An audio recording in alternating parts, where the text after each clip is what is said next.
रोजगार और नौकरी का सवाल, जब आपकी पार्टी सत्ता में थी, सुशील मोदी जी इसी सवाल पर कई एक बार ये कहते देखे सुनेंगे कि कैसे आएगा इतना फंड।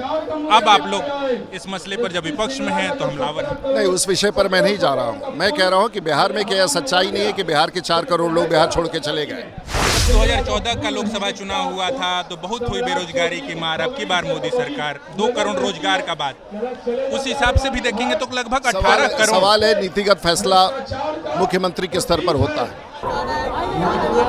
बिहार विधानमंडल का मानसून सत्र की गर्माहट, सियासी खींचतान और उसके बीच विधानसभा का मार्च।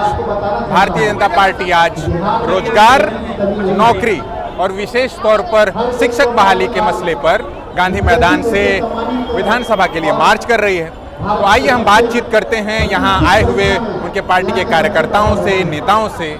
रोजगार और नौकरी का सवाल, जब आपकी पार्टी सत्ता में थी, सुशील मोदी जी इसी सवाल पर कई एक बार ये कहते देखे सुनेंगे कि कैसे आएगा इतना फंड। अब आप लोग इस मसले पर जब विपक्ष में हैं तो हमलावर हैं। नहीं, उस विषय पर मैं नहीं जा रहा हूँ। मैं कह रहा हूँ कि बिहार में क्या सच्चाई नहीं है कि बिहार के 4 करोड़ लोग बिहार छोड़ के चले गए।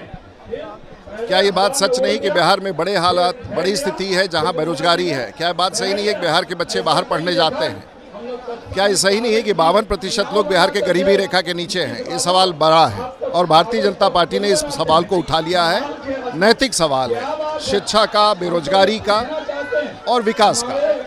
और ये मार्च सीमित नहीं है विधानसभा तक, ये पूरे बिहार के परिवर्तन का मार्च। लेकिन सर, इसमें एक चीज, चूंकि आप न सिर्फ राज्य की बल्कि केंद्र की भी राजनीति के लिहाज से एक राजनेता के तौर पर जाने जाते हैं, सांसद हैं।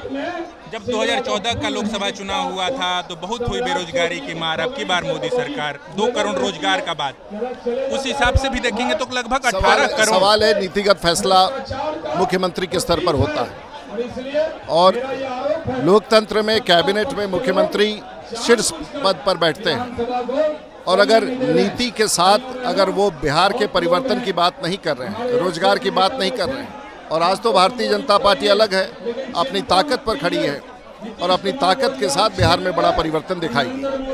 क्योंकि ये सारी कवायद जो हो रही है वो देखा जा रहा है कि लोकसभा चुनाव के लिहाज से हो रही है। अगला 24 का लोकसभा चुनाव, आप उसे जिस रूप से लेना चाहें, स्वाभाविक है अगला चुनाव होगा जिसमें देश के प्रधानमंत्री नरेंद्र मोदी फिर से एक बार प्रधानमंत्री बनेंगे।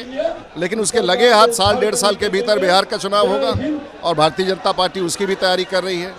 2025 में भारतीय जनता पार्टी की ताकत इतनी बढ़ चुकी होगी कि अपने आप ये सभी लोग धराशायी हो जाएंगे।